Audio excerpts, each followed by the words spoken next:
Hello बच्चों, कैसे हैं? अच्छे होंगे सभी।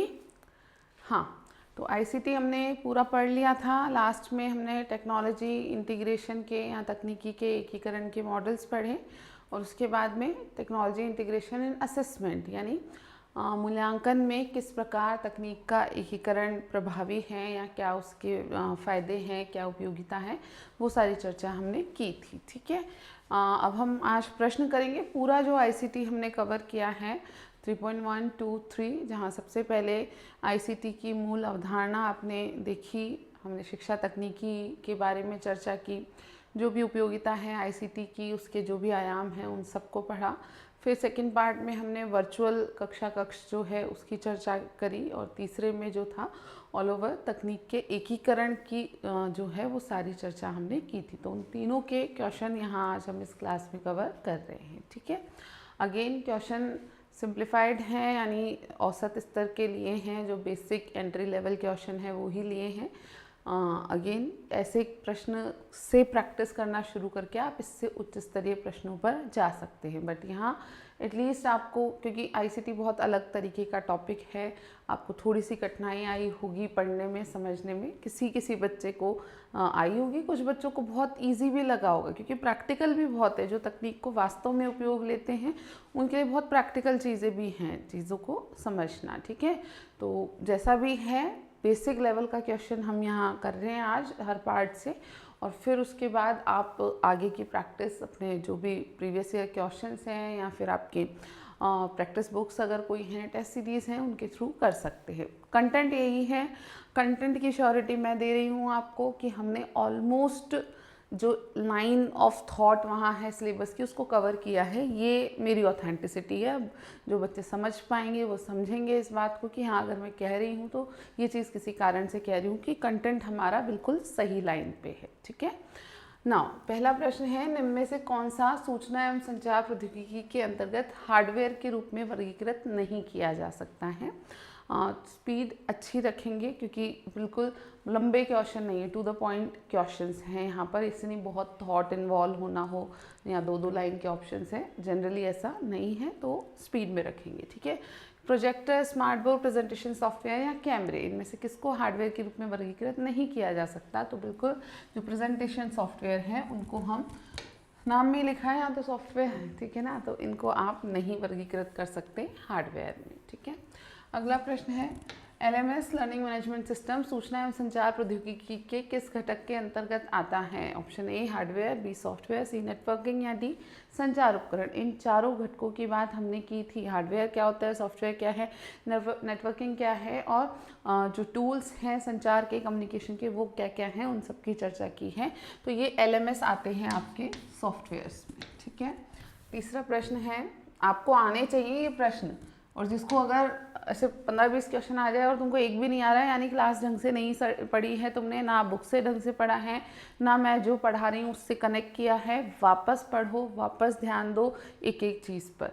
अगर कॉन्टिन्यूस अगर आपको 12-15 क्वेश्चन में ऐसे लग रहा है कि कहाँ से हैं प्रश्न पता ही नहीं पड़ रहा, तो बिल्कुल जो कंटेंट आपने पढ़ा है वहीं से ये प्रश्न हैं और वही आपका लाइन ऑफ थॉट है सिलेबस में, तो भाई ऐसे ही इससे डिफ़िकल्ट लेवल हाई हो सकता है, लेकिन इसी कंटेंट पर बेस्ड आपको क्वेश्चन मिलने वाले हैं। तीसरा प्रश्न है, ब्लेंडेड अधिगम को सर्वोत्तम रूप से इस प्रकार समझा जाता है? ए पूर्णतः ऑफलाइन अधिगम जो केवल पाठ्य पुस्तकों से समर्थित हो, बी पूर्णतः ऑनलाइन अधिगम जिसमें शिक्षक की कोई भागीदारी ना हो, सी पारंपरिक कक्षा शिक्षण और ई अधिगम का संयोजन, एंड डी केवल वीडियो कॉन्फ्रेंसिंग उपकरण से किया जाने वाला अधिगम। बात की थी बहुत अच्छे से हमने ब्लेंडेड लर्निंग की, तो दोनों का मिश्रण है, पारंपरिक कक्षा शिक्षण का और ई अधिगम का यानी ऑनलाइन लर्निंग का। ठीक है, फिर अगला प्रश्न है, शिक्षकों के व्यावसायिक विकास को बढ़ाने से सबसे अधिक निकटता किस सूचना एवं संचार प्रौद्योगिकी कार्य का है? तो इनमें से कौन सा कार्य है जो इस चीज़ को कनेक्ट करता है कि भाई इस सूचना प्रौद्योगिकी से शिक्षकों का व्यावसायिक विकास जो है वो बढ़ पाता है? ऑप्शन ए शैक्षिक सामग्री का प्रसारण, बी वैश्विक स्तर पर विचारों और संसाधनों का साझा करना, सी मनोचालक कौशल या मनोगतिक कौशल विकसित करने के लिए इलेक्ट्रॉनिक टॉयज़ या इलेक्ट्रॉनिक खिलौनों का उपयोग, एंड डी उपस्थिति प्रबंधन का स्वचालन। थोड़ा सा थॉट बेस्ड क्वेश्चन है बट डिफ़िकल्ट नहीं है, ठीक है। तो शिक्षकों का प्रोफेशनल डेवलपमेंट जो है वो इनमें से किससे कनेक्टेड है सबसे ज़्यादा, कि ग्लोबल लेवल पर विचारों और संसाधनों का जो साझाकरण हो रहा है, विश्व स्तर पर जो सारे ये हम कहें एक तरीके से शेयरिंग ऑफ आइडियाज़ हो रहा है, वो आपके प्रोफेशनल डेवलपमेंट के लिए सबसे ज़्यादा अच्छे से जुड़ा हुआ है, ठीक है। अगला प्रश्न है,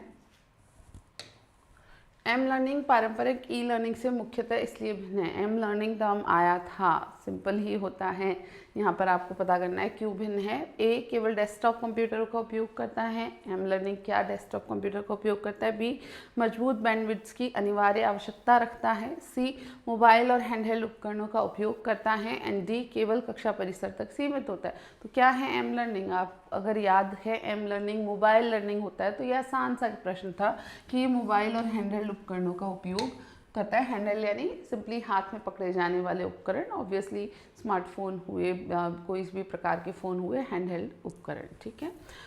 फिर है, निम्न में से कौन सा विकल्प उच्च प्रौद्योगिकी शिक्षक केंद्रित उपागम का सर्वोत्तम प्रतिनिधित्व करता है। हमने बात की थी कि 4 प्रकार के ऑप्शंस हो सकते हैं उच्च प्रौद्योगिकी और निम्न प्रौद्योगिकी के आधार पे।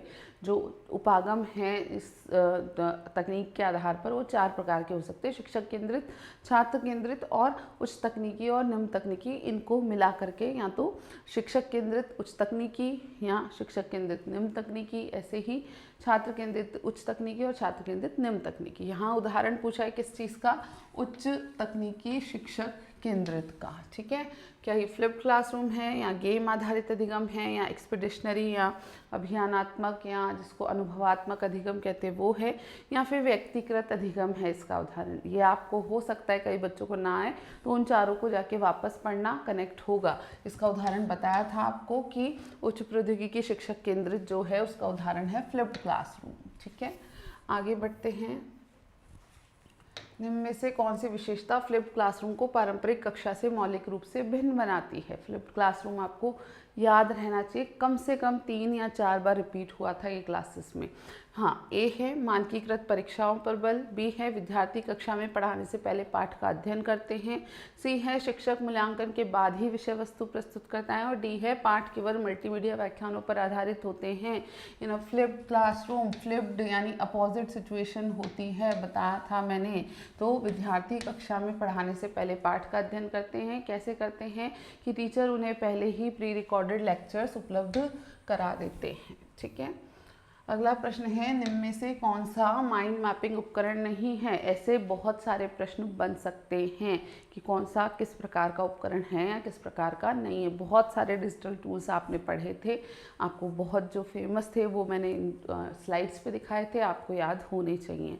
हाँ, तो कौन सा माइंड मैपिंग उपकरण नहीं है, bubble.us, एक्समाइंड, मैप माई सेल्फ या हॉट पोटैटोज। तो हॉट पोटैटोज जो है वो आपका माइंड मैपिंग उपकरण नहीं है, ये कहीं और आया था।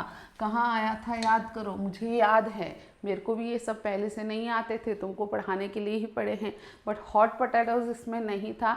ये मैं ऐसा नहीं कि तुम्हारे लिए आंसर रट के आई हूँ, मुझे अच्छे से याद है कि माइंड मैपिंग में नहीं था, क्योंकि ये कहाँ था वो मुझे याद है, किस तरीके का उपकरण है वो मुझे अच्छे से याद है।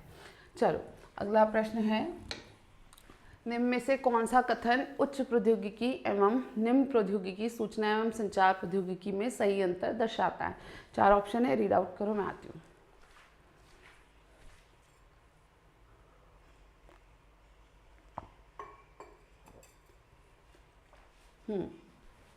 ए, दोनों में उन्नत आधारभूत संरचना आवश्यक होती है।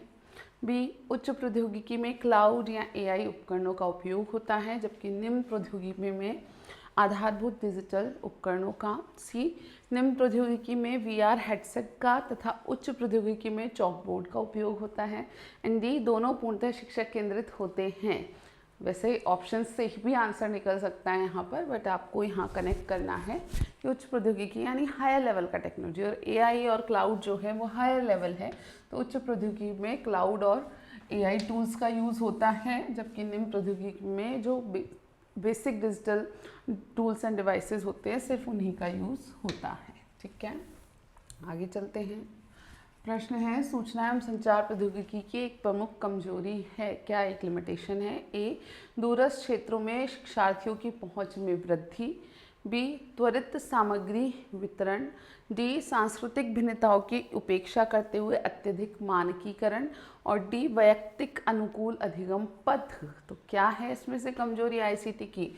सी, सांस्कृतिक भिन्नताओं की उपेक्षा करते हुए अत्यधिक मानकीकरण, क्योंकि जो भी सामग्री है वो बिल्कुल यूनिवर्सल है, एक ही जैसी सामग्री सभी के लिए उपलब्ध है। इसमें सांस्कृतिक भिन्नताओं की कोई खास चीज़ पर ध्यान नहीं दिया गया है। ठीक है, बाकी तीनों तो फायदे हैं। दूरस्थ क्षेत्रों में भी वृद्धि हुई है आईसीटी के कारण, त्वरित सामग्री वितरण हो पाता है इसके कारण, व्यक्तिक अनुकूल अधिगम पथ, पर्सनलाइज्ड लर्निंग पाथ का पता चल पाता है आईसीटी के उपयोग से। ये सब एडवांटेजेस हैं। अगला प्रश्न है, पारंपरिक सूचना एवं संचार प्रौद्योगिकी आधुनिक सूचना एवं संचार प्रौद्योगिकी से मुख्यतः इसलिए भिन्न है क्योंकि पारंपरिक सूचना एवं संचार प्रौद्योगिकी एआई आधारित मूल्यांकन प्रदान करती है। बी, प्रोजेक्टर और सीडी रोम जैसे ऑफलाइन या मूलभूत उपकरणों का उपयोग करती है। सी, क्लाउड आधारित सहयोग सुनिश्चित करती है। या डी, मोबाइल अधिगम पर अत्यधिक निर्भर रहती है। जब हम ट्रेडिशनल आईसीटी की बात कर रहे हैं और कंपेयर कर रहे हैं मॉडर्न आईसीटी से, तो यहाँ पर आपको ध्यान रखना है कि जो ट्रेडिशनल या पारंपरिक आईसीटी है उसमें जो पुराने या बेसिक डिजिटल डिवाइसेस हैं उनके यूज़ की बात की जाती है। तो प्रोजेक्टर और सीडी रोम जैसे ऑफलाइन या मूलभूत उपकरणों का उपयोग होता है पारंपरिक आईसीटी में, पारंपरिक सूचना एवं संचार प्रौद्योगिकी में। आधुनिक सूचना एवं संचार प्रौद्योगिकी की कौन सी चुनौती व्यावसायिक विकास कार्यक्रमों द्वारा कम की जा सकती है? अच्छा क्वेश्चन है कि जो मॉडर्न आईसीटी है उसका कौन सा चैलेंज, कौन सी उसकी कमी जो है वो व्यावसायिक विकास कार्यक्रमों यानी प्रोफेशनल डेवलपमेंट प्रोग्राम चला के उसको कम किया जा सकता है। ए, साइबर सुरक्षा खतरे। बी, डिजिटल विभाजन। सी, शिक्षण प्रशिक्षण अंतर। और डी है क्लाउड भंडारण की सीमाएं। तो बिल्कुल इसमें से जो शिक्षक प्रशिक्षण अंतर है उसको कुछ कम किया जा सकता है। किसके द्वारा? यदि शिक्षकों को प्रशिक्षण दिया जाए तो एक जो व्यावसायिक विकास कार्यक्रमों द्वारा जो है हम इसको बदल सकते हैं। तो इनके प्रशिक्षण में अंतर है, लेकिन यदि हम इन्हें उचित प्रकार से इनकी जो स्तर है उसके अनुसार शिक्षकों को प्रशिक्षित करें और ऐसे व्यावसायिक विकास कार्यक्रम चलाएं तो आईसीटी की जो एक चुनौती है कि इनके प्रशिक्षण में अंतर है, इस चुनौती से सामना किया जा सकता है। उसके बाद अगला प्रश्न है, कौन सी नीति क्षेत्रीय भाषाओं में ई कोर्स तथा वर्चुअल प्रयोगशालाओं के निर्माण का लक्ष्य रखती है? कौन सी शिक्षा नीति में ये कहा गया कि रीजनल लैंग्वेजेस में ई कोर्स और वर्चुअल लैब्स जो हैं वो बनाई जाएंगी? क्या एनपीई 1986 में, एनपीई 1968 में, सीबीटी एसएसए फ्रेमवर्क में कहा गया या एनईपी 2020 में कहा गया? पता है आपको? यही सारी बातें हुई हैं एनईपी 2020 में। फिर अगला प्रश्न है, निम्न में से कौन सा उपकरण वैयक्तिक अनुवेशन इंडिविजुअलाइज इंस्ट्रक्शन को सर्वाधिक समर्थन प्रदान करता है? ए, अनुदेशनात्मक प्रसारण। बी, फिल्मित व्याख्यान यानी रिकॉर्डेड लेक्चर्स। सी, स्वचालित ट्यूटोरियल प्रणाली। या डी, चलचित्र या सिंपल मूवी। ठीक है, तो कौन सा उपकरण वैयक्तिक अनुदेशन या इंडिविजुअलाइज इंस्ट्रक्शन को सपोर्ट करता है? इनमें से कौन सा? तो भाई जो ऑटोमेटेड ट्यूटोरियल सिस्टम है वो इंडिविजुअलाइज इंस्ट्रक्शन या व्यक्तिगत जो अधिगम या अनुदेशन है उसको सबसे ज़्यादा सपोर्ट करता है। अगला प्रश्न है, रॉबर्ट टेलर के कंप्यूटर एज ड्यूटी में शिक्षार्थियों से अपेक्षा की जाती है कि वे 3 रोल बताए थे कंप्यूटर के, याद होने चाहिए। तो कंप्यूटर एज ड्यूटी में क्या अपेक्षा की जाती है? सिमुलेशन देखें, कंप्यूटर को प्रोग्राम करें, ड्रिल अभ्यास परीक्षण दे, वर्ड प्रोसेसिंग उपकरणों का उपयोग करें। जब कंप्यूटर एज ड्यूटी है तो शिक्षार्थियों से क्या अपेक्षा की जाएगी कि वे कंप्यूटर को प्रोग्राम करें यानी प्रोग्रामिंग सॉफ्टवेयर्स बनाएं। अगला प्रश्न है, कंप्यूटर की कौन सी भूमिका प्रत्यक्ष रूप से शिक्षार्थियों को अनुदेशन प्रदान करने पर केंद्रित होती है।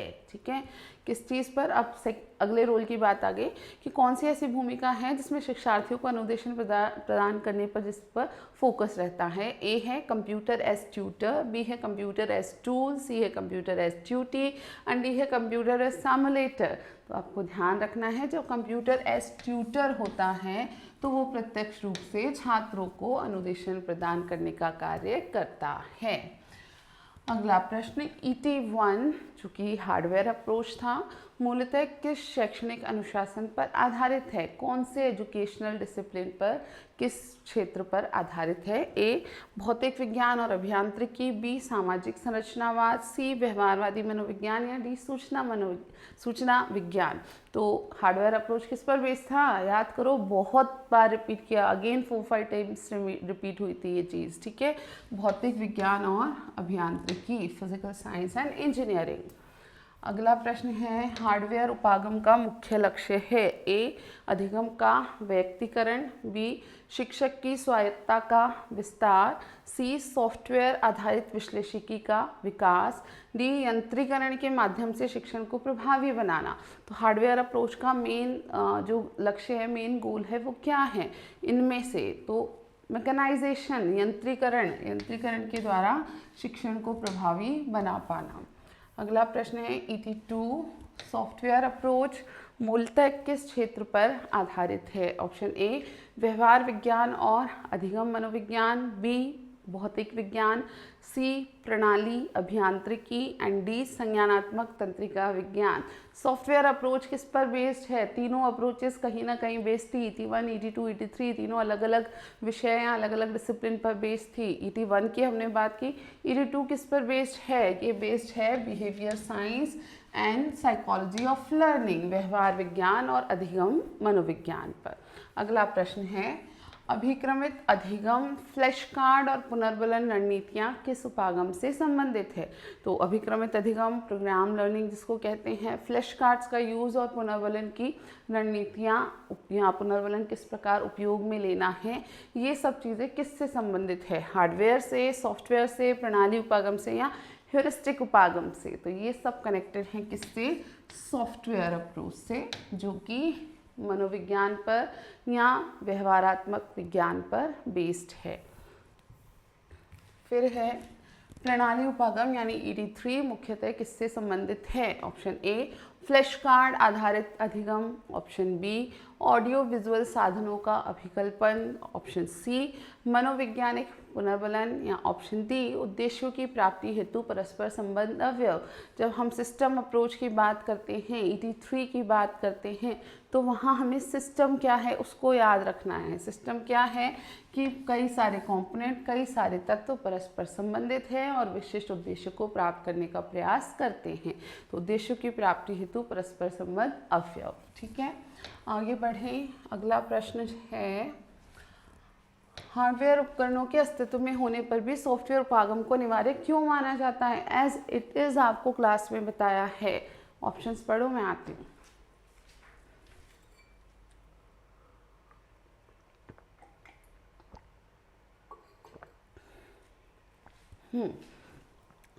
तो भाई क्यों माना जाता है सॉफ्टवेयर को अनिवार्य? ए उपयुक्त शिक्षण रणनीतियों के साथ ही हार्डवेयर प्रभावी बनता है, बी हार्डवेयर सदा सस्ता होता है, सी सॉफ्टवेयर सभी हार्डवेयर उपकरणों का स्थान ले लेता है, डी हार्डवेयर को शिक्षक की कोई आवश्यकता नहीं होती है।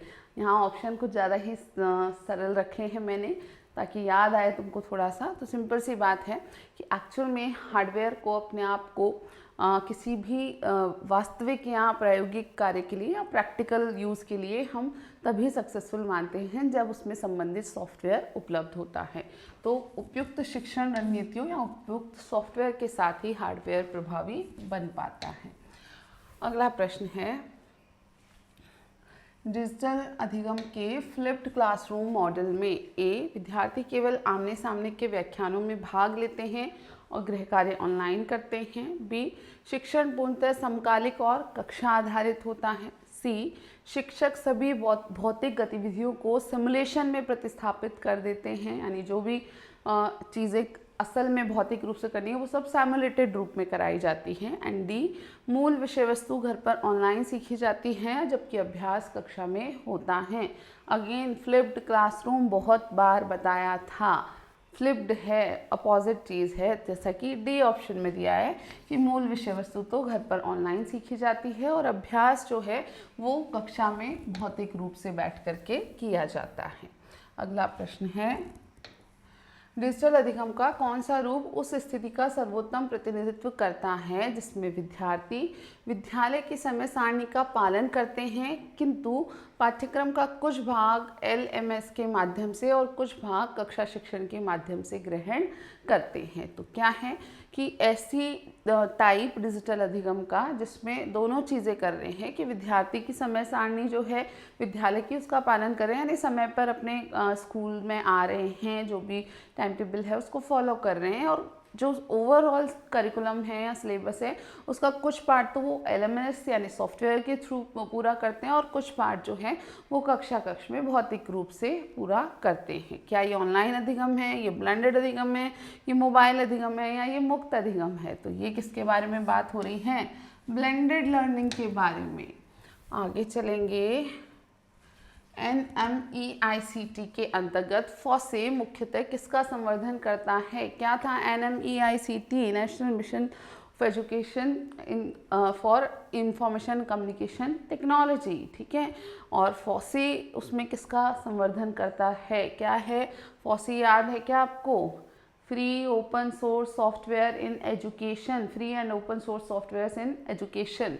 तो ये किसका संवर्धन करता है? रियायती दरों पर स्वामित्व वाले सॉफ्टवेयर की खरीद का। बी, शिक्षा में निःशुल्क एवं मुक्त स्रोत सॉफ्टवेयर का अंगीकरण और प्रशिक्षण। सी, वाणिज्यिक सम्मेलन उपकरणों का आयात। एंड डी, केवल ऑफलाइन प्रयोगशाला पुस्तिकाओं का उपयोग। मैंने आपको ऑलरेडी बता दिया फॉसे की फुल फॉर्म, तो आसान है कि ये निःशुल्क एवं मुक्त स्रोत सॉफ्टवेयर का जो है उसको एक्सेप्ट करना और उसको प्रशिक्षण देने का काम करता है फॉसे, ठीक है।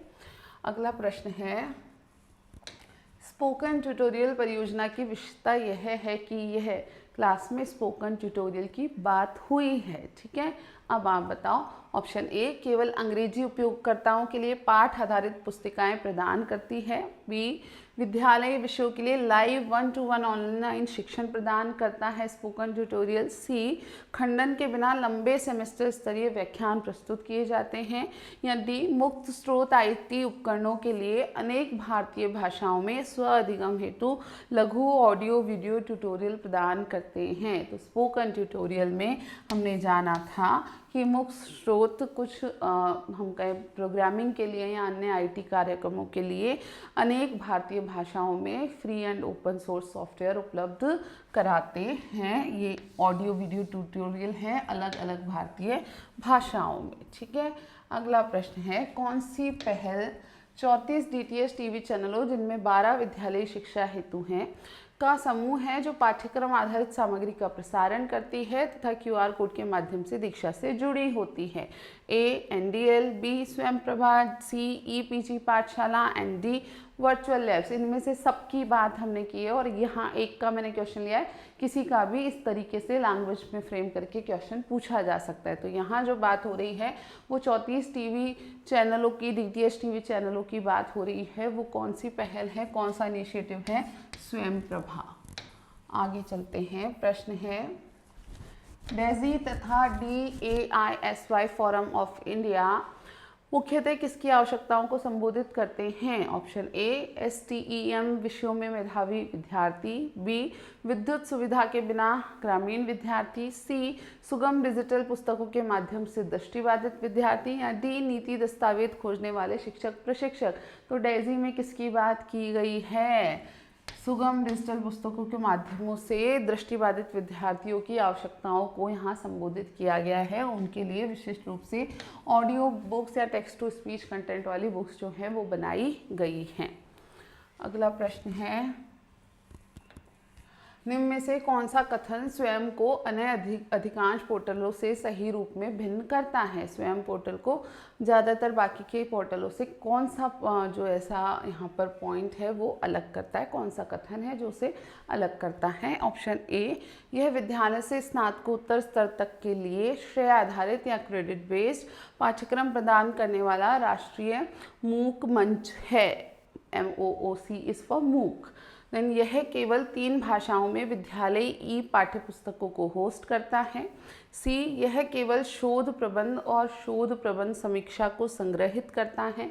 एंड डी, यह केवल वर्चुअल लैब इंटरफेस के रूप में कार्य करता है।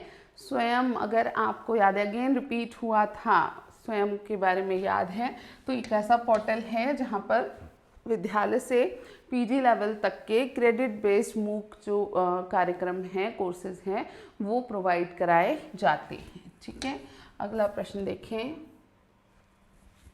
अधिगमकर्ताओं की प्रेरणा सुनिश्चित करने की दृष्टि से कौन सा अनुदेशन मोड सर्वाधिक चुनौतीपूर्ण है और अधिगमकर्ता संलग्नता के लिए सबसे सशक्त डिज़ाइन की आवश्यकता रखता है?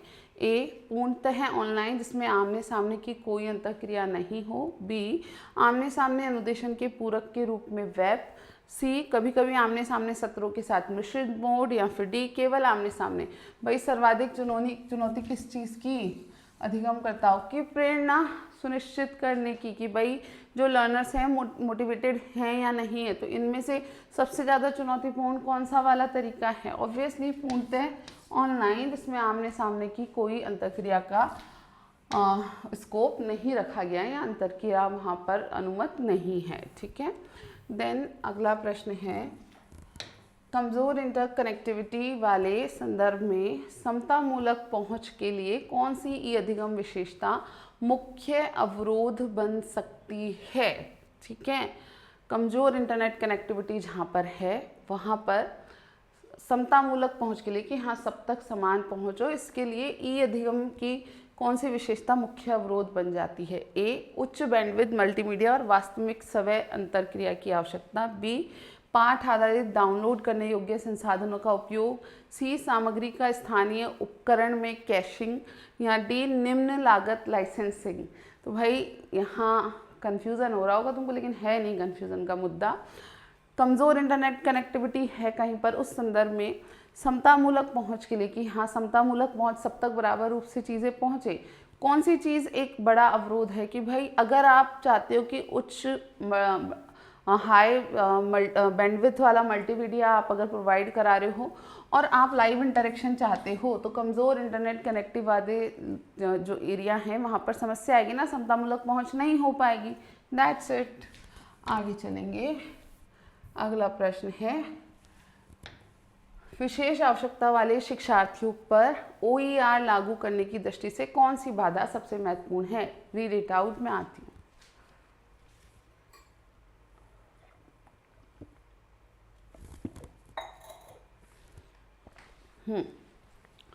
ए, भिन्न क्षमताधारी उपयोगकर्ताओं के लिए अनुकूलित सुलभ OER प्रारूपों की सीमित उपलब्धता। OER क्या था, याद है कि तुमको?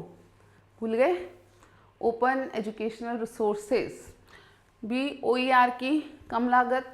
सी, सामग्री को पुनर्संयोजित और पुनर्वितरित करने की क्षमता। डी, OER भंडारों की वैश्विक पहुंच। यहाँ पर ये पूछा है कि विशेष आवश्यकता वाले जो शिक्षार्थी हैं, चिल्ड्रन विद स्पेशल नीड्स जो हैं, CWSN जो हैं, उन पर OER अगर हम लागू करना चाहें तो वहाँ उस दृष्टि से कौन सी बाधा सबसे महत्वपूर्ण है? जो 4 चीज़ें यहाँ लिखी इनमें से, तो निश्चित ही जो भिन्न क्षमताधारी बालक हैं, उपयोगकर्ता हैं, उनके लिए अनुकूलित सुलभ OER प्रारूपों की सीमित उपलब्धता है। तो अलग अलग आवश्यकताओं वाले जो बच्चे हैं उनके अनुसार ओपन एजुकेशनल रिसोर्स, उनकी विशिष्ट आवश्यकताओं को पूरा करने वाले जो OER हैं वो बहुत ही कम मात्रा में उपलब्ध हैं, तो बहुत ही सीमित है।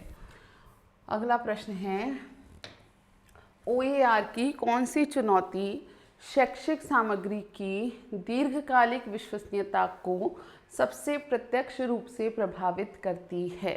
वापस देखो प्रश्न, OER की कौन सी चुनौती शैक्षिक सामग्री की दीर्घकालिक विश्वसनीयता को सबसे प्रत्यक्ष रूप से प्रभावित करती है कि यानी कोई ओपन एजुकेशन रिसोर्सेज डाला हुआ है, ठीक है, अब वो लंबे समय तक क्रेडिबल है या नहीं, रिलायबल है या नहीं, उस पर विश्वास किया जाए या नहीं किया जाए। तो कौन सी ऐसी चुनौती है जो इस चीज़ को संबोधित करती है या प्रभावित करती है? ए, नवीनतम विकासों को प्रतिबिंबित करने हेतु नियमित अध्ययन न करना। बी, सभी शिक्षार्थियों के लिए मुक्त रूप से सुलभ होना। सी, संसाधनों की निम्न उत्पादन लागत। एंड डी, सामग्री को संचित और पुनर्संयोजित करने की क्षमता। भाई चुनौती पूछी है, ठीक है, तो कौन सी चुनौती है जो इस चीज़ को प्रभावित करती है? ऑब्वियसली जो न्यू डेवलपमेंट हो रहे हैं उनको प्रतिबिंबित करने के लिए नियमित अध्ययन नहीं करना कि लोग OER अपलोड तो कर देते हैं, ओपन एजुकेशनल रिसोर्स एक बार डाल दी गए, लेकिन समय समय पर उसको अपडेट किया जा रहा है, नहीं किया जा रहा, ये एक बड़ी चुनौती है। और लॉन्ग टाइम अगर हम उस पर विश्वास रखना चाहते हैं या कोई भी OER जो हैं वो तभी लॉन्ग टाइम विश्वास योग्य होते हैं अगर उन्हें समय समय पर अद्यतन किया जाए, उनका अपडेट किया जाए। अगला प्रश्न, OER का कौन सा लाभ कार्यरत पेशेवरों के लिए आजीवन एवं स्वगति अधिगम को सबसे प्रत्यक्ष रूप से समर्थन देता है? तो जो भी वर्किंग प्रोफेशनल्स हैं उनके लिए OER का कौन सा जो लाभ है वो समर्थन देता है, उनके आजीवन स्वगति अधिगम को बढ़ावा देता है? ऑप्शन ए, संस्थागत प्रतिबंधों के बिना सुविधाजनक समय और सामग्री कवरेज चुनने का लचीलापन। बी, अनिवार्य कक्षा उपस्थिति। सी, उच्च रॉयल्टी आधारित पाठ्यपुस्तक लागत। एंड डी, ऐसी स्थिर पाठ्यचर्या जिसे अनुकूलित नहीं किया जा सकता। तो सिंपल है कि ये सब है ही नहीं ना, संस्थागत प्रतिबंध है नहीं, आप जो वर्किंग प्रोफेशनल हैं वो क्लासेस रात को शाम को आने के बाद ऑफिस से ले सकते हैं, आप कौन सी सामग्री कवर करना चाहते हैं, कौन सा कोर्स करना चाहते हैं उस पर कोई प्रतिबंध नहीं है, आप आसानी से स्वयं चुन सकते हैं और इस प्रकार आजीवन सीखते रह सकते हैं। अगला प्रश्न है, जिन संदर्भों में व्यवहारिक हाथ से करने योग्य कौशल अनिवार्य हैं उनमें कौशल आधारित विषयों के लिए ई अधिगम की उल्लिखित सीमा को कम करने के लिए कौन सा डिज़ाइन विकल्प सर्वश्रेष्ठ है? प्रश्न अंडरस्टैंडिंग बेस्ड है, थॉट बेस्ड है यहाँ पर, ठीक है।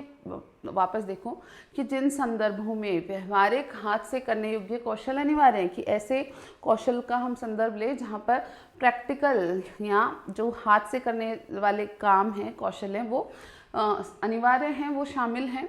तो उनमें कौशल आधारित विषयों के लिए, तो ऐसे कौशल आधारित विषयों के लिए ई अधिगम की उल्लिखित सीमा को कम करने के लिए कौन सा डिज़ाइन विकल्प सर्वश्रेष्ठ है? तो ऑब्वियसली ई अधिगम की इससे संबंधित एक सीमा होती है, एक कमी होती है, तो उसको कवर अप करने के लिए कौन सा डिज़ाइन विकल्प है जो इन चारों में आपको लिखा गया है, इनमें से कौन सा डिज़ाइन विकल्प आपको उचित लगता है? ए, ऑनलाइन अनुदेशन के पूरक के रूप में ब्लेंडेड तत्व सिमुलेशन और मार्गदर्शित ऑफलाइन प्रायोगिक कार्य सम्मिलित करना। बी, बिना किसी अभ्यास कार्य के केवल लंबी पूर्व रिकॉर्डेड व्याख्यानों पर निर्भर रहना। नेगेटिव में लिखा है सेंटेंस सी, किसी भी अध्यापक अंतःक्रिया को हटाकर पाठ्यक्रम को पूरी तरह स्वगति और बिना मूल्यांकन के बनाना। एंड डी, मुख्य शिक्षण संसाधन के रूप में केवल पाठ आधारित PDF का उपयोग करना। देखो एक बात मैं बता दूं कि ICT में क्वेश्चन सही होने की संभावना बहुत ज़्यादा है अगर आप क्वेश्चन सही अप्रोच से पढ़ रहे हो। क्या इस क्वेश्चन को समझना ही अपने आप में सही आंसर निकाल लेना है। आप में से कई लोग क्वेश्चन ही नहीं समझ पाओगे क्योंकि आप आराम से नहीं पढ़ोगे, आप नर्वस हो जाते हो, ठीक है, आप पहले से डरे हुए हो। ICT तो बहुत डिफ़िकल्ट है, नहीं है बहुत डिफ़िकल्ट, ठीक है।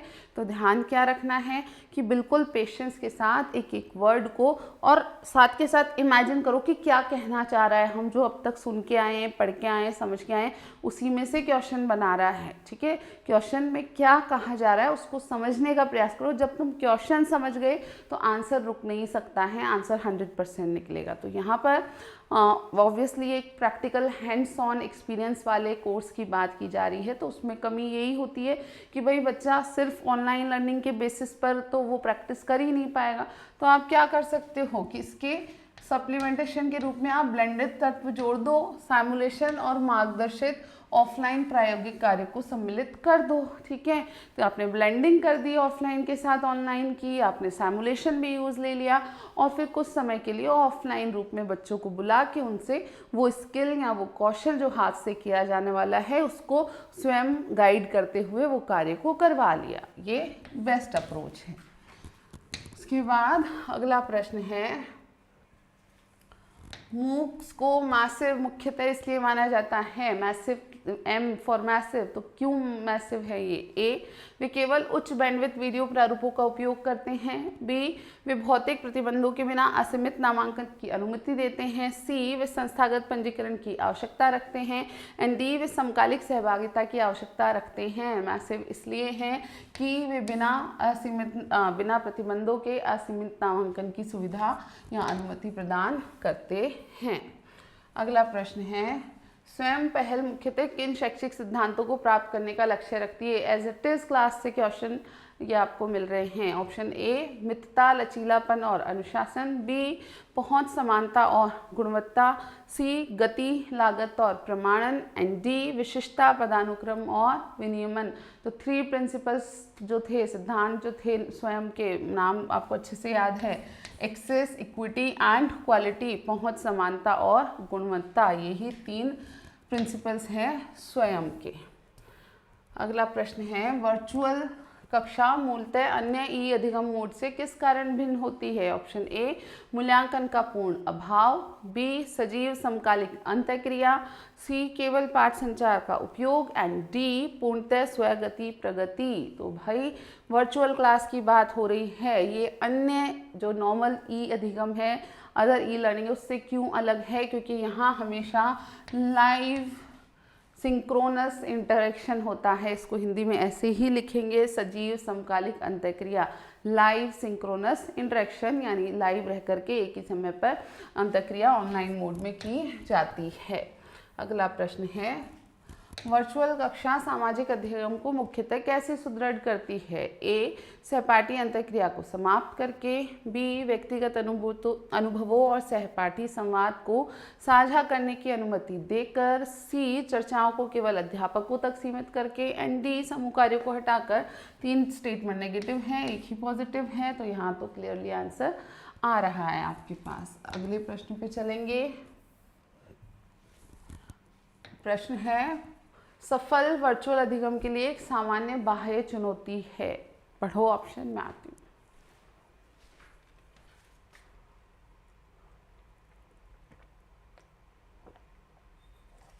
हूँ। ऑप्शन ए, प्रौद्योगिकी के प्रति विद्यार्थियों का अत्यधिक उत्साह। बी, संस्थागत आधारभूत संरचना समर्थन का कमजोर होना। सी, अध्यापक प्रशिक्षण की अत्यधिक उपलब्धता। और डी, अत्यधिक हार्डवेयर सब्सिडी। तो कौन सी बाह्य चुनौती है? आंतरिक और बाह्य 2 प्रकार की चुनौतियां हो सकती हैं। आंतरिक चुनौतियां शिक्षक से और अधिगमकर्ताओं से संबंधित है, बाह्य चुनौतियां बाहरी वातावरण से संबंधित है। तो इनमें से कौन सी चुनौती बाह्य चुनौती है वर्चुअल लर्निंग की? प्रौद्योगिकी के प्रति विद्यार्थियों का अत्यधिक उत्साह। पहली बात तो ये चुनौती नहीं है, उत्साह ही हो तो वो चुनौती थोड़ी है। फिर था संस्थागत आधारभूत संरचना समर्थन का कमजोर होना। बिल्कुल यही सबसे बड़ी बाह्य चुनौती होती है वर्चुअल लर्निंग के लिए। अगला प्रश्न है, वर्चुअल कक्षाओं की एक सीमा यह है। ऑप्शन ए, उच्च गति इंटरनेट की सार्वभौमिक पहुंच। बी, स्क्रीन थकान और ध्यान अवधि में कमी। सी, अत्यधिक शारीरिक गतिविधि की आवश्यकता। एंड डी, कागजी सामग्री का अत्यधिक उपयोग। भाई ये तो होता नहीं है और ये भी होता नहीं है। वर्चुअल लर्निंग में क्या कागजी सामग्री का ज़्यादा उपयोग होगा? नहीं, गलत है, होता ही नहीं है। दूसरा, अत्यधिक शारीरिक गतिविधि करनी पड़ती है क्या? नहीं, ये तो उसकी लिमिटेशन में आ जाता है, लेकिन गतिविधि की आवश्यकता नहीं होती है। ठीक है, तो क्या उच्च गति इंटरनेट की सार्वभौमिक पहुंच? अब कई लोग ना, आप लोग जल्दी में करोगे तो ये वाला आंसर कर सकते हो, ए वाला, बट ये आंसर नहीं है, उसको ढंग से पढ़ो। से पूछा सीमा क्या है? उच्च गति इंटरनेट की सार्वभौमिक पहुंच न होना, ये तो सीमा थी, लेकिन सार्वभौमिक पहुंच ये क्या सीमा है क्या? ऐसा तो एक्चुअल में है ही नहीं। तो ये सेकेंड ऑप्शन ध्यान से पढ़ो कि स्क्रीन थकान और ध्यान अवधि में कमी, हाँ भाई ये लिमिटेशन है कि स्क्रीन फटीग होता है और बच्चे की ध्यान की अवधि में कमी आने लगती है। सो यहाँ बी आंसर है। जो लोग जल्दी में निकलेंगे, बिना समझे आंसर करेंगे, वो डेफिनेटली ए आंसर सोचा होगा तुमने। और ये तुमको वार्न कर रही हूँ मैं कि जल्दबाजी नहीं करनी है, पेशेंस से आंसर करना है, आराम से पढ़ के, ठीक है। अगला प्रश्न है, समकालिक वर्चुअल पाठ्यक्रमों की विशेषता है। ऑप्शन ए, पूर्णतः स्वगति ऑफलाइन पठन।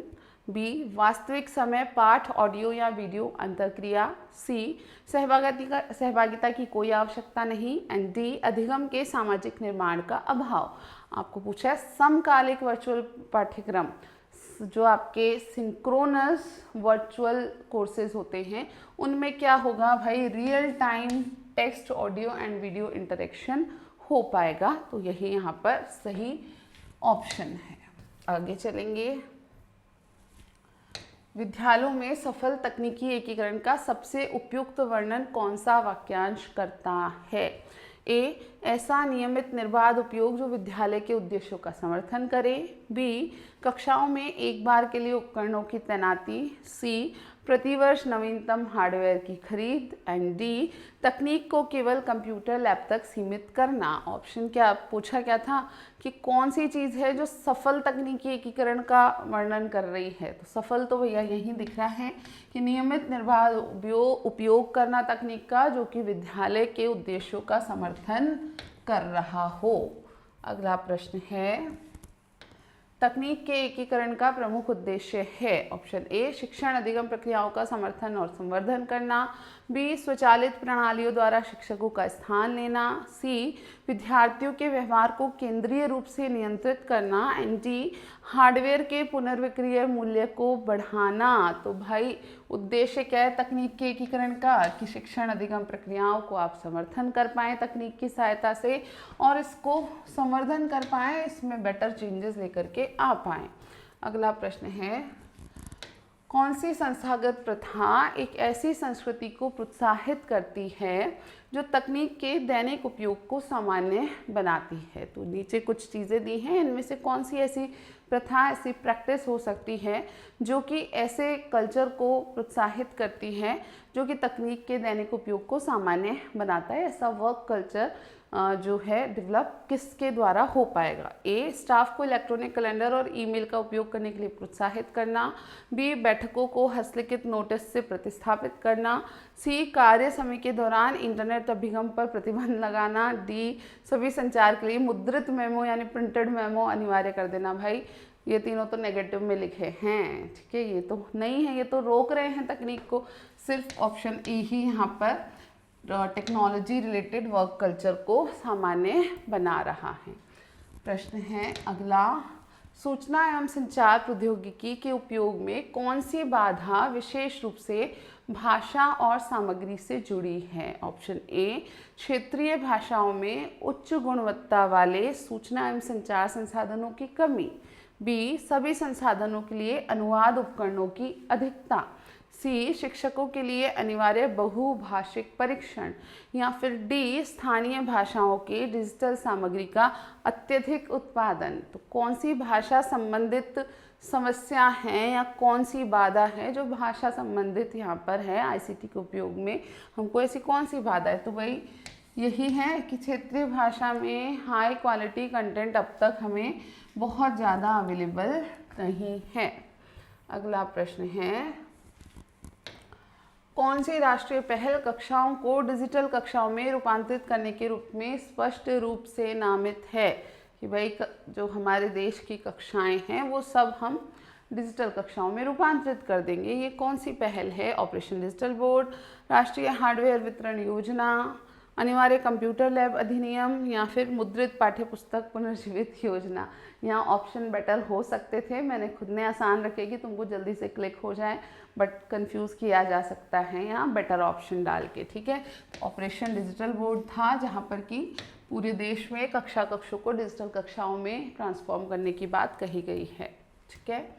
अगला प्रश्न है, सूचना एवं संचार प्रौद्योगिकी के लिए खराब शिक्षक तैयारी का प्रत्यक्ष परिणाम किस समस्या के रूप में पहचाना गया है कि टीचर जो है वो प्रॉपर तैयारी करके नहीं आ रहा, खराब तैयारी है शिक्षक की।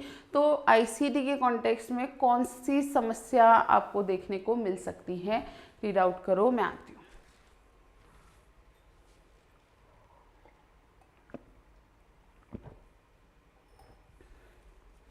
हूँ।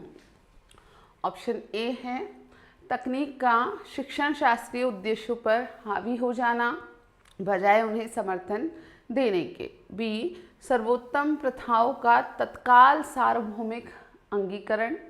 सी पाठ योजना की आवश्यकता समाप्त हो जाना। एंड डी विद्यार्थी प्रेरणा में स्वतः सुधार हो जाना। तो यदि शिक्षक अच्छे से तैयारी करके नहीं आ रहा कि उसे तकनीक का इंटीग्रेशन कैसे करना है क्लासरूम में, तो क्या हो सकता है कि तकनीक जो है वो पेडागॉजिकल ऑब्जेक्टिव्स पर हावी हो सकती है बजाय उन्हें आगे बढ़ाने के, उन्हें पूरा करने के या उन्हें समर्थन देने के। अगला प्रश्न है सूचना एवं संचार प्रौद्योगिकी समाधान अपनाते समय कौन सी स्थायित्व संबंधी चिंता पर विचार आवश्यक है। ऑप्शन ए आर्थिक, सामाजिक और पर्यावरणीय अनुकूलता बिना गुणवत्ता से समझौता किए। बी केवल सबसे महंगे उपकरण खरीदना। सी वार्षिक उन्नयन के लिए नियोजित अप्रचलन। डी उपकरण पुनर्चक्रण कार्यक्रमों पर प्रतिबंध लगाना। भाई सस्टेनेबिलिटी की बात हो रही है, स्थायित्व की बात हो रही है, तो आर्थिक, सामाजिक और पर्यावरण अनुकूलता, economic, social and environmental sustainability की बात होती है और इसको ध्यान रखते हुए गुणवत्ता से यानी क्वालिटी से कोई समझौता भी नहीं करना होता है। अगला प्रश्न है सूचना एवं संचार प्रौद्योगिकी एकीकरण से पहले सामग्री की प्रकृति का विश्लेषण करने का मुख्य उद्देश्य है। तो सूचना और संचार प्रौद्योगिकी का जब हम एकीकरण करें कक्षा कक्ष में, तो उससे पहले हमें सामग्री की प्रकृति, जो नेचर ऑफ कंटेंट है, उस पर ध्यान देना ज़रूरी है। किसका क्या उद्देश्य है? ए यह पहचानना कि किसी विशिष्ट सामग्री के लिए सूचना एवं संचार प्रौद्योगिकी आवश्यक है या वैकल्पिक। बी यह सुनिश्चित करना कि हर पाठ में डिजिटल मीडिया का उपयोग हो। सी अनुभवात्मक अधिगम को सिमुलेशन से प्रतिस्थापित कर देना। डी भौतिक सामग्रियों के उपयोग को पूरी तरह टालना। भाई हम नेचर ऑफ कंटेंट इसलिए देखते हैं, सामग्री की विषय वस्तु की प्रकृति इसलिए देखते हैं कि हम पहचान पाएँ कि किसी विशेष सामग्री के लिए सूचना एवं संचार तकनीकी क्या आवश्यक है या वैकल्पिक है, आवश्यक है तो कैसे ये इसे प्रभावी बनाने में सहयोग कर सकती है। अगला प्रश्न सूचना एवं संचार प्रौद्योगिकी एकीकरण में संदर्भ विश्लेषण मुख्यतः किसका परीक्षण करता है? कॉन्टेक्स्ट एनालिसिस जब हम करते हैं तो क्या देखते हैं? ए वे वातावरणीय स्थितियाँ जिनमें सूचना एवं संचार आधारित अधिगम घटित होता है। बी राष्ट्रीय परीक्षा नीतियाँ। सी केवल विद्यार्थियों का पूर्व शैक्षिक वर्ष का प्रदर्शन। या डी डिजिटल उपकरणों की बाजार लागत। तो भाई कॉन्टेक्स्ट एनालिसिस में क्या देखा जाता, जब हम टेक्नोलॉजी इंटीग्रेशन का प्रयास करते हैं उससे पहले संदर्भ का विश्लेषण करते हैं, तो उसमें वातावरणीय स्थितियाँ जिनमें कि सूचना एवं संचार आधारित अधिगम घटित होता है उनका परीक्षण किया जाता है, उनको जांचा जाता है। ठीक है।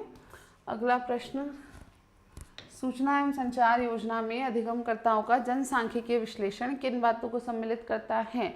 जब तक हम तकनीक का एकीकरण करने जा रहे होते हैं तो उससे पहले हम एक छात्रों का जनसांख्यिकीय विश्लेषण करते हैं, तो उसमें क्या क्या सम्मिलित है? ए कक्षा आकार, सामाजिक आर्थिक स्थिति, लिंग तथा हाशियाकरण। बी विद्यार्थियों के प्रिय रंग। सी कक्षा का वेंटिलेशन एंड डी शिक्षक की डिजिटल वरीयताएं। भाई कंफ्यूज बिल्कुल नहीं किया तुमको, बस कनेक्ट करो कि हाँ कुछ पढ़ा था ऐसा। तो डेमोग्राफिक में कक्षा का आकार, कक्षा के छात्रों की सामाजिक आर्थिक स्थिति, लिंग, हाशियाकरण, इस सब को जांचा जाता है। अगला प्रश्न है निम्न में से कौन सा उदाहरण समावेशन के समर्थन में सूचना एवं संचार प्रौद्योगिकी की सर्वोत्तम मिसाल है? कि सूचना एवं संचार प्रौद्योगिकी को उपयोग कर रहे हैं आप और समावेशन भी कर रहे हैं साथ में। यानी इंक्लूजन या इंक्लूसिव एजुकेशन देते हुए। ऑप्शन ए, दृष्टिबाधित शिक्षार्थियों के लिए टेक्स्ट टू स्पीच उपकरणों का उपयोग। बी, केवल मुद्रित सामग्री को अनिवार्य करना। सी, प्रोजेक्टरों को चॉकबोर्ड से बदल देना। एंड डी, सामग्री की अभिगम्यता यानी उसकी एक्सेस कम कर देना। तो भाई इंक्लूजन तो सिर्फ यहाँ हो रहा है कि दृष्टिबाधित बच्चों के लिए टेक्स्ट टू स्पीच उपकरण जो है वो आप उपयोग में जब ले रहे हैं। अगला प्रश्न है, जियोजेब्रा, कैल्शियम और अवोगैड्रो किसके उदाहरण हैं? आए थे ये नाम, याद करो, आए थे। ए, विषय विशिष्ट निःशुल्क और मुफ्त सॉफ्टवेयर। बी, सशुल्क स्वामित्व युक्त LMS उपकरण। सी, सोशल नेटवर्किंग उपकरण। And D, survey and polling अनुप्रयोग। तो ये जो थे जियोजेब्रा, कैल्शियम एंड अवोगैड्रो, ये प्रोसेस सॉफ्टवेयर थे जो सब्जेक्ट स्पेसिफिक है, जिसमें जियोजेब्रा मैथमेटिक्स के लिए था, कैल्शियम एंड अवोगैड्रो दोनों ही केमिस्ट्री के सॉफ्टवेयर थे। तो इस तरीके से भी क्वेश्चन दे सकते हैं। अब आ गए हम मॉडल्स पे। पढ़ो प्रश्न, मैं पानी भी क्या आती हूँ।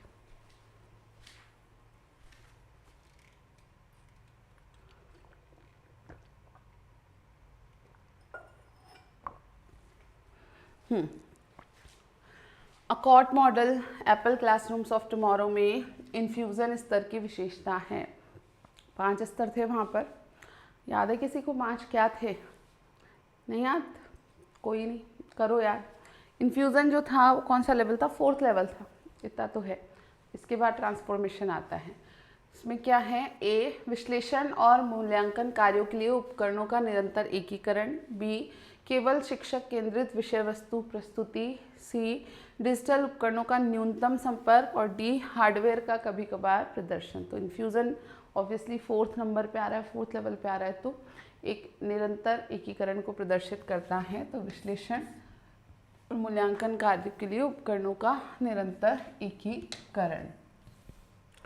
इसके बाद है TIP मॉडल में सापेक्ष लाभ निर्धारित करने के लिए क्या पहचानना आवश्यक है? टेक्नोलॉजी इंटीग्रेशन प्लानिंग का जो मॉडल था TIP मॉडल, उसमें रिलेटिव एडवांटेज या सापेक्ष लाभों को जांचा जाता है। तो उसके लिए क्या पहचानना आवश्यक है? ऑप्शन ए, तकनीक किसी वर्तमान शिक्षण समस्या को अधिक प्रभावी ढंग से कैसे हल करती है।